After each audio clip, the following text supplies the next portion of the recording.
Mga ka-Clover, hindi lamang New Year ang dapat nating paghandaan. Napaka-importante na sa bawat araw ay lagi tayong handa sa mga maaaring makakasira sa ating buhay.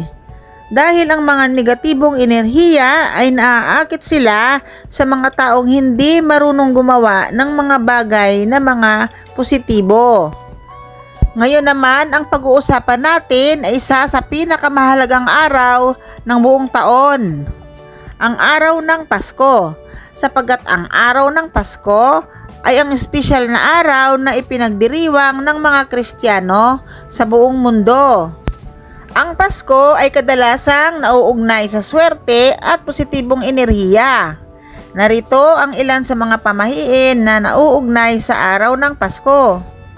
Number 1, ayusin ang mga sirang bagay. Simbolo ng pag-aayos ng mga hindi magandang pangyayari. Maaaring isang paraan upang ipahiwatig ang pag-aayos ng mga nasirang relasyon o pagsisimula ng panibagong buhay. Ito ay naghahanap ng bagong simula at pag-asa sa darating na taon. Maaari ding tumukoy ng mga kinakailangang hakbang upang maibalik sa ating kondisyon ang isang bagay na nasira.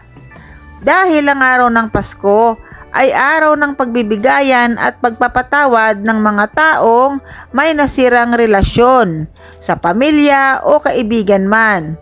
Sa madaling salita, pag-alis ng mga negatibong bagay sa buhay na tumutukoy sa pag-alis ng mga nakakalaso na tao, ugali o mga sitwasyon sa buhay.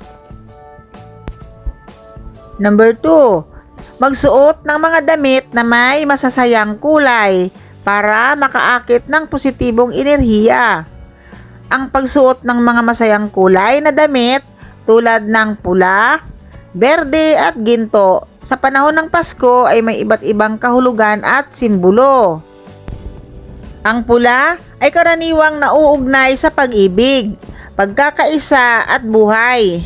Sa Pasko ay sumisimbolo ito sa pagmamahal ng Diyos sa tao at ang pagkakaisa sa pamilya. Ang berde ay kumakatawan sa pag-asa, buhay na walang hanggan at kalikasan. Sa panahon ng Pasko, ito ay nagpapaalala sa atin ng buhay na ibinigay ni Jesus at ng pag-asang hatid ng panahon ng kapanganakan. At ang kulay ginto naman ay simbolo ng kayamanan, karangalan at liwanag.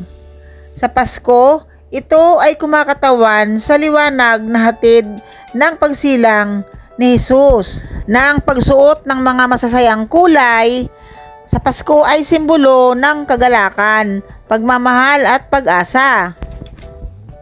Number 3, mag-iwan ng isang baso ng tubig at isang plato ng pagkain para sa mga espiritu ay may kahulugang paggalang sa isang yumao. Para sa iba, ito ay isang paraan upang magbigay pugay at mag-alok ng pagkain at inumin sa mga namatay na mahal sa buhay, lalo na sa panahon ng Pasko. Naniniwala sila na maaaring dumalaw ang mga espiritu ng kanilang ninuno sa kanilang tahanan sa panahon ng Kapaskuhan. Ang pag-iwan ng pagkain at inumin ay maaaring simbolo ng pag-asa sa isang masaganang buhay sa darating na taon. Ito din ay isang paraan upang humingi ng patnubay at proteksyon mula sa espiritu o mga mas mataas na kapangyarihan. Maaaring ding iwan ang isang basong tubig at pagkain sa altar o lugar ng pananalangin, o kaya naman malapit sa pintuan o sa labas ng inyong bahay, malapit sa bakod o sa inyong bakuran. Number 4, ang pagwawalis ng Noche Buena. Merong kasabihan ang pagwawalis ng Noche Buena ay nagtataboy ng swerte. Maaari mo itong gawin, ang pagwawalis ay bago mag Noche Buena para alisin ang mga negatibong enerhiya. Para pagsapit ng Noche Buena ay mag-aanyaya ka ng swerte. Ito ay isang paraan din ng pagpapakita ng paggalang sa bisita at nag-aanyaya ng positibong enerhiya. Sa huli, ang mahalaga ay ang iyong paniniwala at ang iyong mga dahilan sa paggawa ng isang bagay. Kung sa tingin mo ay hindi ka komportable sa pagwawalis sa Noche Buena, ay maaari mong ipagpaliban ito sa ibang araw. Panglima, mga gawain na nagdadala ng swerte. Pagbibigay ng mga regalo. Ang pagbibigay ng regalo ay tanda ng pagmamahal at pagpapahalaga.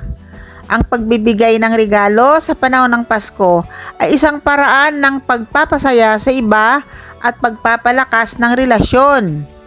Pagluluto ng mga espesyal na pagkain, pagdarasal at pag-aayuno. At pag-iilaw ng kandila. Ang ibig sabihin naman ng pag-iilaw ng kandila sa panahon ng Pasko ay isang paraan ng pagpapasalamat at pagdarasal. At higit sa lahat, ang pagsasabit ng parol. Dahil ang parol ay hindi lamang isang dekorasyon, kundi isang simbolo ng pag-asa, pananampalataya at pagdiriwang ng Kapaskuhan. Dahil ang parol ay isang malakas na simbolo sa Pasko. Dahil sa magagandang gawain ng mga ito, sa araw ng Pasko ay maaaring magdulot at mag-aanyaya ng positibong enerhiya sa inyong loob ng tahanan at magsisimbolo ng kasaganaan at kaligayahan. Disclaimer po tayo mga ka-Clover, ang mga pamahiin ay bahagi ng kultura at paniniwala ng bawat tao. Ito ay mga gabay lamang, ngunit maaaring ang mga pamahiing ito ay magkatotoo. At dapat lamang sundin natin ang mga gabay na ito para wala tayong pagsisihan.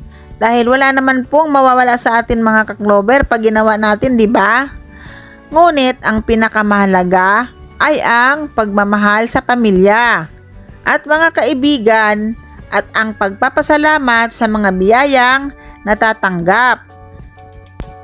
Ang lahat ng mga bagay na pamahiin, feng shui at kasabihan ay ginagawa ko rin ito talaga mga ka-Clover dahil pinaniniwalaan ko talaga ang mga bagay na maaring magbigay sa atin ng swerte at maari ding magbigay sa atin ng hindi magandang kapalaran. Para sa akin, hindi naman talaga kailangan ng pagiging isang mayaman. Makakain lang tayo ng 3 times a day ay malaking pasasalamat na po yun sa Panginoon. Bonus na lang po kung tayo ay merong magandang buhay.